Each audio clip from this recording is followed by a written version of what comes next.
दोस्तों, हम सबको मालूम है कि एक इंसान को सक्सेस पाने के लिए उसके जीवन में आत्म अनुशासन का होना कितना ज़रूरी है। ये बिल्कुल उतना ही ज़रूरी है जितना हमें हवा में सांस लेना ज़रूरी होता है। हम सभी के जीवन में कई प्रकार के लक्ष्य होते हैं, जैसे कोई अपने जीवन में अमीर बनना चाहता है, कोई अपना पारिवारिक जीवन सफल बनाना चाहता है, कोई अपने जीवन में बेहतर स्वास्थ्य चाहता है, तो कोई जीवन में खुशियाँ ही खुशियाँ चाहता है। यह सब सामान्य लक्ष्य हर कोई अपने जीवन में हासिल करना चाहता है, लेकिन यह लक्ष्य हासिल करने के लिए भी बहुत लोग असफल हो जाते हैं। इस असफलता का एक ही कारण है जीवन में आत्म अनुशासन की कमी होना। अब सफलता एक रात में तो मिलती नहीं, उसके लिए समय लगता है। उसके लिए आपको लगातार प्रयास करना होता है, कठिन परिश्रम करना होता है और अपने अंदर आत्म अनुशासन बढ़ाने की ज़रूरत होती है। आज हम जो भी है वह सब भूतकाल के हमारे दिनचर्या, सोच और आदतों का नतीजा है। अब वर्तमान में भी हमारी आदतें, सोच और दिनचर्या ऐसे ही रहेगी तो हमारा भविष्य भी ऐसा ही असफल रहेगा, या शायद आज की जो जीवन शैली है उसके अनुसार हम असावधान रहे तो परिस्थितियाँ और भी ज़्यादा खराब हो सकती है। हमारी आज की जो जीवन शैली है उसे संतुलित बनाए रखने के लिए भी आत्म अनुशासन की ज़रूरत होती है। तो सोचो, सफलता हासिल करने के लिए किस स्तर पर कार्य करना होगा। सफलता मिलती नहीं है, उसे आत्म अनुशासन के जरिए हासिल किया जा सकता है। आज की जीवन शैली के अनुसार हमेशा इस बात का ध्यान रखना, जिंदगी के सफ़र में हम जब रुक जाते हैं तो हम असल में रुकते नहीं बल्कि पीछे रह जाते हैं, क्योंकि पीछे छोड़े हुए सभी लोग चलते रहते हैं और हमसे आगे निकल जाते हैं। दोस्तों, किसी भी चीज़ में मास्टरी करने के लिए सबसे पहले खुद अपनी फीलिंग, थॉट्स और एक्शंस को मास्टर करने की ज़रूरत होती है। बाउंड्रीज और कंट्रोल के बिना हम अपनी पूरी एबिलिटी को हासिल नहीं कर सकते और जो हमने हासिल किया है उसे खतरे में डालने का रिस्क उठाते हैं। आज के समय में सेल्फ कंट्रोल का होना बहुत ज़्यादा ज़रूरी है, क्योंकि लोग बहुत ही आसानी से भटक जाते हैं और खुद पर कंट्रोल रखे बिना खुद के लिए बुरे फैसले लेते हैं या फिर ऐसे गलत कदम उठाते हैं जो उनकी लाइफ में गलत रिजल्ट लेकर आते हैं। और इन सब से बचने के लिए आज आपको इस वीडियो के साथ अंत तक बने रहना होगा। दोस्तों, ज़िंदगी में डिसिप्लिन के बिना सक्सेसफुल नहीं हो सकते, और अगर आप डिसिप्लिन होकर सेल्फ कंट्रोल की ताकत का इस्तेमाल करना सीख जाते हैं तो आसानी से अपनी ज़िंदगी में सफल हो सकते हैं। दोस्तों, आज मैं आपको 5 ऐसे पॉइंट बताऊंगा जिसने अगर आपने अपने जीवन में अपना लिया तो आपका जीवन भी पूरी तरीके से बदल जाएगा। पॉइंट नंबर 1, आत्म अनुशासन, सेल्फ डिसिप्लिन। बहुत समय पहले हेक्लर्स, जिसे ग्रीक मैथोलॉजी में एक महान हीरो के रूप में जाना जाता था, पहाड़ियों में सफ़र कर रहे थे। जब वह एक चौराहे पर आए तो रास्ते पर एक देवी मिली जिन्होंने उन्हें एक अच्छी ज़िंदगी का आशीर्वाद दिया। उन्होंने कहा कि वो सब कुछ हासिल करेंगे जो उनका दिल चाहता है और कभी भी अपनी ज़िंदगी में डर, दर्द या दुख के पल को महसूस नहीं करेंगे। दूसरे रास्ते पर उसे एक दूसरी देवी ने एक और वरदान दिया जो पहले वाले आशीर्वाद से कम शानदार था। उस देवी ने उन्हें हेक्लर्स वरदान दिलाने का भी आशीर्वाद दिया, लेकिन सिर्फ तभी वह इसके लिए खुद मेहनत करेगा। देवी ने कहा, इस रास्ते की जर्नी लंबी होगी जिसमें कड़ी मेहनत, निरंतरता और बलिदान की जरूरत होगी, लेकिन यह जर्नी तुम्हें वह इंसान बना देगी जो तुम बनना चाहते हो। यह ठीक उसी तरह की सिचुएशंस है जिसका सामना हम सभी लोग अपने जीवन में करते हैं, जिसमें हमें गोल वाला थोड़ा चैलेंजिंग रास्ता और कुछ समय की सेटिस्फैक्शंस वाले रास्ते के बीच में से किसी एक को चुनना होता है। ऐसे में लोग अक्सर आसान रास्ता ही चुनते हैं, इसलिए कई लोग अपने गोल तक नहीं पहुंच पाते। पॉइंट नंबर 2, आत्म अनुशासन आपको स्वतंत्रता देता है। आज़ादी हासिल करने से पहले ये सोचो कि आपके लिए फ्रीडम का क्या मतलब है। फ्रीडम का मतलब सर्टिफिकेशन से जुड़ा होता है। अगर आपको अपने काम, लाइफ, जॉब की वजह से सेटिस्फाइड नहीं होते हो तो फ्रीडम महसूस नहीं करते हो। तो ऐसे में अगर आप अपने काम या आसपास के माहौल में जीते जीते थक गए हैं तो कुछ समय के लिए दूसरे माहौल में समय बिताएं। अगर आप अपने काम से संतुष्ट नहीं है तो जॉब बदले। आपके पास कोई ऑप्शंस है तो इसे शेयर करें। आपकी हर प्रॉब्लम का सॉल्यूशंस आपके पास ही होता है, बस ज़रूरत है एक कदम आगे बढ़ने की। आज की दुनिया के ज़्यादातर हिस्सों में लोग उंगली के स्नैप पर लगभग कुछ भी एक्सेस कर सकते हैं, फिर भी सारी फ्रीडम के साथ साथ हम में से बहुत से लोग दुखी है। वो समझ ही नहीं पाते कि क्या गलत कर रहे हैं। ऐसा इसलिए क्योंकि फ्रीडम सेल्फ डिसिप्लिन से मिलती है और यह आपके लिए एक की है। जब तक हमारे पास सेल्फ डिसिप्लिन की क्वालिटी नहीं होती है तब तक टेक्नोलॉजी, प्रिविलेज, सक्सेस जैसी चीज़ें हमें फ्री महसूस करवाने के बावजूद उलझाए रखेगी। दूसरे शब्दों में, सेल्फ कंट्रोल के बिना रिसोर्स डिस्ट्रैक्शंस की तरफ ले जाता है। चलिए इसे थोड़ी और अच्छी तरह से समझते हैं। हम सभी के पास एक लोअर और हायर सेल्फ होता है, यानी कि हम जो कुछ भी करते हैं तो अंदर से आवाज़ आती है। अच्छा काम करने पर हमें अंदर से अच्छा महसूस होता है और गलत काम करने से अंदर से बुरा महसूस होना शुरू हो जाता है। यह अंदरूनी आवाज़ें लगातार हमारे ध्यान को ज़िंदगी के पर्पस से जोड़े रखती है। यह टारगेट और टारगेट लेस रास्ते के बीच का चुनाव होता है, जिसमें से कुछ लोग टारगेट लेस रास्ते को चुनकर हार मान लेते हैं और दूसरी तरफ कई लोग अपने रास्ते को पाने के लिए कोशिश करते रहते हैं। इन दोनों के बीच बैलेंस बनाए रखना बहुत ही ज़्यादा ज़रूरी है। सेल्फ डिसिप्लिन आपके लोअर सेल्फ को कंट्रोल में रखने और अपने हायर सेल्फ को मजबूत करने की एबिलिटी है। इसमें कड़ी मेहनत करना, अच्छी आदत की प्रैक्टिस करना, चैलेंज का सामना करना, हर काम को बैलेंस में बनाए रखने के लिए अपनी लिमिट डिसाइड करना शामिल है। कुल मिलाकर कहे तो यह प्रिंसिपल ट्रेंड और डिटर्मिनेशंस के साथ डायरेक्ट जीवन जीने की प्रिंसिपल्स है। यह सच है कि सेल्फ डिसिप्लिन को बनाने के लिए करेज की ज़रूरत होती है, लेकिन यह भी सच है कि सेल्फ डिसिप्लिन वाली लाइफस्टाइल को अपना लेने से आप अपने आप को करेजियस इंसान बनने लगेंगे। और इससे भी ज़रूरी बात यह है कि यह आदत आपको अपनी फील्ड में महान बना देगी। चाहे आज के समय में आप अपनी फील्ड में अच्छा परफॉर्म करते हो या नहीं, लेकिन लगातार डिसिप्लिन प्रैक्टिस में सबसे अच्छे लोगों की तरह परफॉर्म करना आपकी आदत में शामिल होने लगेगा। अब इस बात को ध्यान में रखते हुए जहां बदलाव की ज़रूरत हो वहां बदलाव करें और अपनी जिम्मेदारी में गोल के लिए ज़रूरी काम करना शुरू करें। इसी तरह से आप अपने सेल्फ डिसिप्लिन को बनाए रखेंगे। पॉइंट नंबर 3, अपने शरीर को नियंत्रित करें। लो गेरीन अपने समय के सबसे महान बेसबॉल खिलाड़ी में से एक थे। उन्होंने 23 ग्रांड स्लैम, 495 होम रन के साथ कई इंटरनेशनल रिकॉर्ड बनाए और उन्होंने 5 सालों से ज़्यादा समय तक अपने नाम को बनाए रखा था। लेकिन लो एक नेचुरल एथलीट नहीं थे। बचपन में उनका वजन ज़्यादा था और फिट भी नहीं रहे थे। ऐसे में आपके दिमाग में सवाल आ रहा होगा कि ऐसा इंसान एक महान एथलीट कैसे बन सकता है। इसका जवाब बहुत ही सीधा है।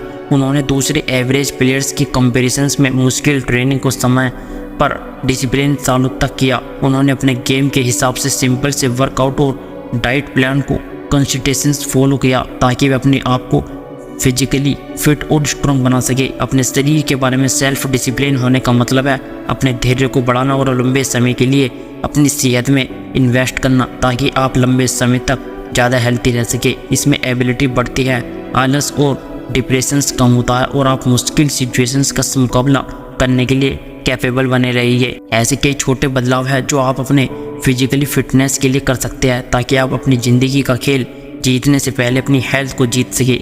सबसे पहले हर रोज़ कुछ समय पसीना बहाने और थका देने वाली एक्टिविटीज़ को करें, लेकिन यह बात ज़रूर से ध्यान रखें कि वो एक्टिविटी फिजिकली चैलेंजिंग और थकाने वाली होनी चाहिए और थोड़ा अनकंफर्टेबल भी होना चाहिए। अनकंफर्टेबल चीज़ों को करके आप अपने आप को कंफर्ट से बाहर निकालते हुए अपने ऊपर कंट्रोल को बेहतर बना सकते हैं।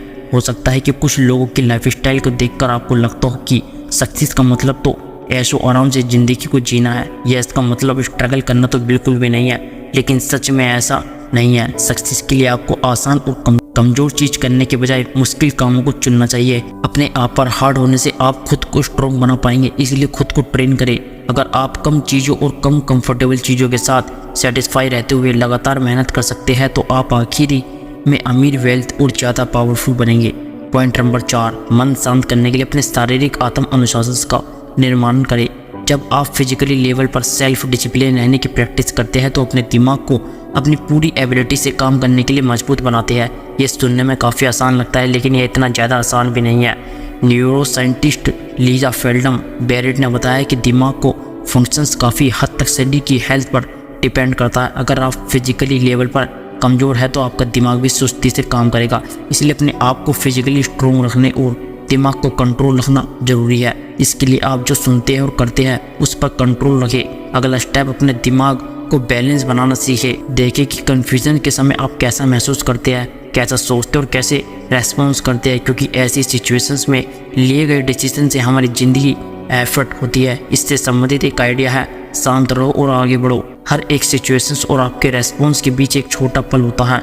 आप या तो उसका इस्तेमाल सोचने, खुद के विचार को ऑर्गेनाइज करने और ज़्यादा जानकारी इकट्ठा करने के लिए कर सकते हैं, या बिना एफर्ट के इस तरह की एक्टिविटी जैसे नाराज़ होना, अपने आप को या किसी दूसरे को ब्लेम देकर हालात के सामने सरेंडर कर सकते हैं। याद रखें, बुरी सिचुएशंस को नेगेटिव रेस्पॉन्स के जरिए ठीक नहीं किया जा सकता। ऐसा करने से वे और ज़्यादा खराब हो सकती है। इसलिए रेस्पॉन्स करने से पहले अपने धैर्य के उस छोटे से पल को सुधारें। अपने आप से पूछें कि क्या आप जो महसूस कर रहे हैं वह वास्तव में सच है, या सिचुएशंस को ठीक करने का कोई दूसरा ऑप्शंस है। डर या गुस्से को अपने दिमाग पर हावी ना होने दे। अपने दिमाग को डिसिप्लिन करने का एक और पहलू खुद को फोकस करने के लिए ट्रेन करना है। आप इसके लिए बीथोवेन मेथड का इस्तेमाल कर सकते हैं। इसके लिए जिस चीज़ पर या जिस काम पर आप फोकस करना चाहते हैं उससे रिलेटेड म्यूजिक को कम आवाज़ में प्ले करके बैकग्राउंड म्यूजिक की तरह सुनते रहे। थोड़ा सेल्फिश बने और जब चीज़ें आपके कंट्रोल से बाहर होती है तो सिर्फ उन जिन चीज़ों को कंट्रोल किया जा सकता है उनका इस्तेमाल करते हुए सिचुएशन को सुधारने की कोशिश करने की, अनकंट्रोल्ड चीज़ों को अनदेखा करने की प्रैक्टिस करें। इससे आपका मोटिवेट रहने में मदद मिलेगी। इसके अलावा शुरुआत में परफेक्शन तक पहुंचने की कोशिश न करें। ऐसा करने से आप बेवजह अपने आप को दोषी महसूस कर सकते हैं या अपनी एबिलिटी पर भरोसा नहीं करेंगे। इसलिए हर बार परफेक्शंस की कोशिश करने के बजाय अपना सबसे बेहतर परफॉर्म करने का गोल रखें और जब आप अपने डिसाइड किए हुए टारगेट से कम अचीव करें तो हार न माने और लगातार कोशिश करते रहे। ध्यान रखें, हम स्टैंडर्ड इसलिए बनाते हैं ताकि हम उनकी तरफ पूरी इंस्पिरेशन से काम कर सकें, ना कि इसलिए कि हम उन्हें अपने टारगेट को छोड़ने के बहाने के रूप में इस्तेमाल कर सकें। याद रखें, हार हमेशा के लिए नहीं है और यह आगे बढ़ने का एक मौका होती है। जैसे कि फिलोसोफर सोक्रेट ने कहा था कि हम हमेशा वैसे नहीं रह सकते जैसा हम हैं। इस बात का मतलब यह है कि हर कोई सुधार कर सकता है। ऐसे में आपको भरोसा एक ताकत बन जाता है। अगर आपको लगता है कि आप आगे बढ़ सकते हैं तो आप ऐसा यकीनन कर सकते हैं। अगर आप यकीन नहीं करते हैं तो भी आपको बिलीव के अकॉर्डिंग ही होगा और आप उसे नहीं कर पाएंगे। इसलिए आगे बढ़ने का भरोसा बनाए रखने के साथ आगे बढ़ते रहे। पॉइंट नंबर 5, महानता प्राप्त करने के लिए आपको अपने शरीर, मन और आत्मा को श्रेणीबद्ध करना होगा। पुराने समय में रथ, सारथी और राजा कंट्रोल के बारे में सीखने के अच्छे मॉडल थे। एक सारथी को दौड़ जीतने के लिए एक साथ कई काम करने पड़ते थे। अपने घोड़ों को कंट्रोल में रखते हुए कितना पॉसिबल हो उतना तेज दौड़ना होता था। अपने घोड़े की डोर को मजबूती से पकड़ते हुए मानसिक रूप से फोकस रहने की जरूरत होती थी। बिना खुद को या घोड़े को चोट पहुँचाए हुए ऊबड़ खाबड़ रास्ते से गुजरना होता था। उनके सामने मौत का खतरा हमेशा रहता था और ऐसे में खतरे के सामने शांत रहने की जरूरत होती थी। पूरे समय आसपास की भीड़ जयकार करती थी और चिल्ला रही होती थी। आप इमेजिन कर सकते हैं कि सबसे स्ट्रेसफुल सिचुएशन में सबसे अच्छे लेवल पर परफॉर्म करने के लिए खुद को कितना ज़्यादा फिजिकली, मेंटल और स्पिरिचुअल जोड़े रखने की ज़रूरत होती है। इसका अच्छा एग्जाम्पल रोमन सम्राट एंटोनियो ऑरेलियन थे। उन्होंने 23 सालों तक रोमन्स पर शासन किया और कभी भी खुद को या अपने परिवार को अपनी जनता से पहले नहीं रखा। उन्होंने कभी अपनी ड्यूटीज से बचने की कोशिश नहीं की, सिर्फ काम किया। इसलिए रोम में आज भी उन्हें एक बड़े एम्पायर को बैलेंस बनाकर रखने वाले दयालु और वीर राजा के रूप में माना जाता था। बैलेंस एक वजह थी जिसकी वजह से एंटोनियोस इतने सक्सेसफुल बने। हालांकि सिर्फ सेल्फ डिसिप्लिन होना भी असल ज़िंदगी में मायने नहीं रखता है। अगर यह दयालुता, करुणा और प्यार के साथ बैलेंस ना हो, कंट्रोल की जर्नी मुश्किल और चैलेंजिंग होती है। इसलिए कभी कभी लोग आपकी पसंद को मानेंगे और कभी कभी समझ नहीं पाएंगे और आपसे पूरी तरह असहमत भी हो सकते हैं। लेकिन जैसे जैसे आप सच्चाई के अपने रास्ते पर आगे बढ़ते हैं, आप दयालु हो जाएंगे और दूसरे लोगों की मदद करने के लिए ज़्यादा इच्छुक होंगे। आपको एहसास होगा कि हर कोई अपनी अपनी जगह ठीक कर रहा है। आप यहाँ न्याय करने के लिए नहीं हैं, आप उन्हें स्वीकार करने, उन्हें खुश करने और उन्हें बेहतर होने के लिए इंस्पायर करने के लिए है। आज से ही एक सेल्फ डिसिप्लिन इंसान की तरह जीना शुरू कर दे। उस गलत काम की तरफ ले जाने वाले हर काम से बचे और अच्छे कामों को करना शुरू कर दे। असल में हम सब अपने आप से बहुत ज़्यादा उम्मीद रखते हैं ताकि अपनी लिमिट को चैलेंज करके अच्छा परफॉर्म कर सके। इसलिए अक्सर हम अपने आप को पीछे खींचने वाले बहाने एक्सेप्ट नहीं करते हैं। लेकिन इसका मतलब यह नहीं है कि जब आप गड़बड़ करते हैं तो आपको खुद को चोट पहुंचानी चाहिए, नफरत करनी चाहिए। जो लोग ऐसा करते हैं वे हार मान चुके होते हैं। अपने दोस्तों के बारे में सोचें, अगर आप किसी अपने को ऐसी सिचुएशंस में पाते हैं तो क्या आप उन्हें यह बताते कि उन्हें क्या गलत कदम उठाया या फिर आगे बेहतर कदम उठाकर सिचुएशंस को अच्छा करने के लिए मोटिवेट करते हैं, दूसरा तरीका अपनाते हैं। इसके साथ ही आपने उन्हें समझाने की कोशिश की होगी कि यह दुनिया का एंड नहीं है। आप भी इसी तरह तो अपने खुद के दोस्त बने। परेशानी के पलों में आगे बढ़ने के लिए अपने आप को मोटिवेट करें, अपने आप से प्यार करें, सपोर्ट करें। उसके साथ ही अपनी किस्मत खुद डिसाइड करें। हम में से हर कोई सेल्फ डिसिप्लिन बन सकता है। बस ध्यान रखें, सेल्फ डिसिप्लिन आपके एक्शंस, थॉट और फीलिंग को कंट्रोल में रखते हुए अपने गोल की दिशा में यूज़ करने से रिलेटेड है। ऐसा करने से आप न सिर्फ ज़्यादा प्रोडक्टिविटी बन सकते हैं बल्कि लंबे समय के लिए खुश और हेल्थी भी रह सकते हैं। अगर आप फेल होते हैं तो आप दोबारा से बाउंस बैक कर लेंगे। आप इस बात का पता लगा सकते हैं कि आप अपना सबसे बेहतर परफॉर्म कर सकते हैं और आपके पास लाइफ की चैलेंज का सामना करने की कैपेसिटी है। इसका पता चलने के बाद गिरने पर खुद को दोबारा से उठाए, पर्पस और स्ट्रेंथ के साथ अपनी जर्नी को कंटिन्यू रखें। शुरुआत छोटे छोटे स्टेप से करें। कुछ ऐसा काम करें जो आपके लिए छोटे चैलेंज से भरा हुआ आपको मुश्किल लगता है। इस काम को करने की लगातार कोशिश करें। समय के साथ आप अपने अंदर बेहतर बदलाव को महसूस कर सकते हैं और अपने ज़िंदगी में ज़्यादा प्रोडक्टिविटी होकर सक्सेसफुल बन सकते हैं। दोस्तों, उम्मीद करता हूँ आपको इस वीडियो से एक अच्छी सीख मिली होगी। यह वीडियो आपको कैसी लगी हमें कमेंट बॉक्स में कमेंट करके ज़रूर बताएं और साथ ही इस वीडियो को लोगों तक ज़रूर शेयर करें जिन्हें इसकी सबसे ज़्यादा ज़रूरत है, ताकि उन्हें भी इस वीडियो से कुछ सीखने को मिल सके। बाकी अपना ध्यान रखिए और दुनिया में आगे बढ़ते रहिए। जय हिंद, वंदे मातरम।